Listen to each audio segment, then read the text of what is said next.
And who was one of the first Christian rappers that you collaborated with? To do anything, I guess. Actually, I would say K9 was the first one. You know, I had before that I was collaborating with these guys from Milwaukee. You know, they weren't even saved, and I was just trying to do outreach as well.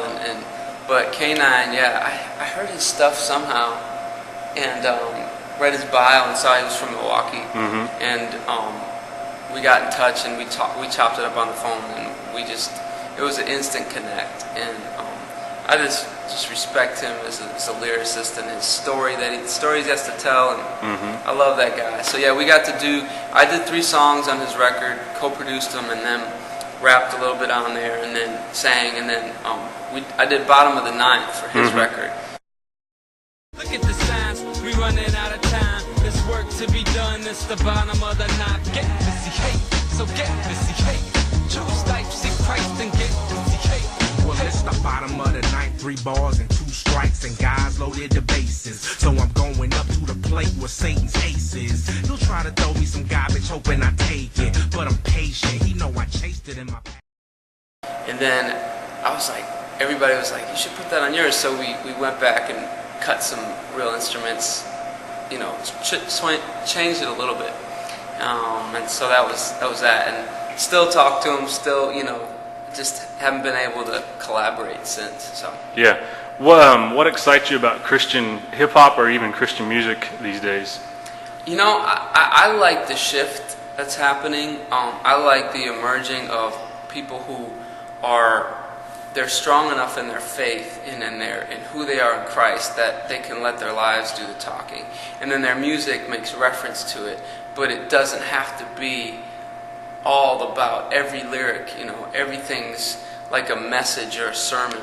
But I am excited about, you know, the shift in the industry, the shift from it being like, okay, where it's very hard now, and it's easier to be independent than before, but there's so many people out that have a voice that it's very difficult. So it's making what I think people really have to step up their game. I'm excited about the fact that God is using people who are gifted and artistic to speak from their heart as a new redeemed child, and to counteract all those voices that we hear nonstop all day, lies and deceit. And music is obviously a powerful tool. That was one of the reasons I got started, is I was listening to all these songs and what they were saying, and I was like, there's no other counteracting messages to battle this. You know, there's some, but it's few and far between. So yeah, and some people might look at you and say, oh, well, you moved to Nashville, you're on Goatee. Is that kind of a path that has to be done to be successful particularly in the Christian market? Not at all. Yeah. Great question, man. No. It kind of appears like Nashville or you know, some of these labels in Nashville are the epicenter or a filter that we all have to try to pass through. Now, there is a great strength, you know, there's a lot of, well, for me it was more about relationships that I built there. In Milwaukee, I had outgrown, I couldn't do anything.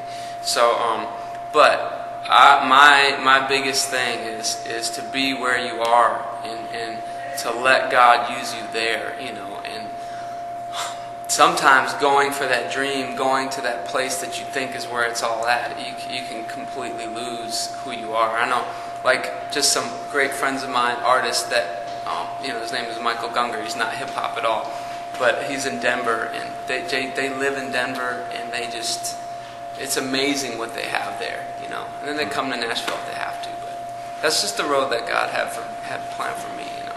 Yeah. So. Cool. Well, it's about any shouts you want to give to sites or magazines, or dish shouts you want to give to DJ Promote? Oh yeah, definitely. DJ Promote, Wicca12, that's my dude, and K9, and there's a lot of guys that you know, Dre Murray, Eric Cross. If I start trying to list them all, I'm gonna forget somebody, and they're gonna come for me. But there's a handful of guys doing their thing. Definitely sketchthejournalist.com, thesouth.com.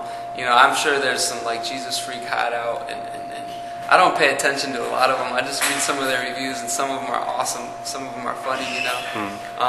But I like I said, I'm not like saturated in the hip hop realm. Like that's a part of what I do, and I respect it tremendously, and definitely want to at least be respected or stay connected to that side of things. But like I said, I'm not saturated.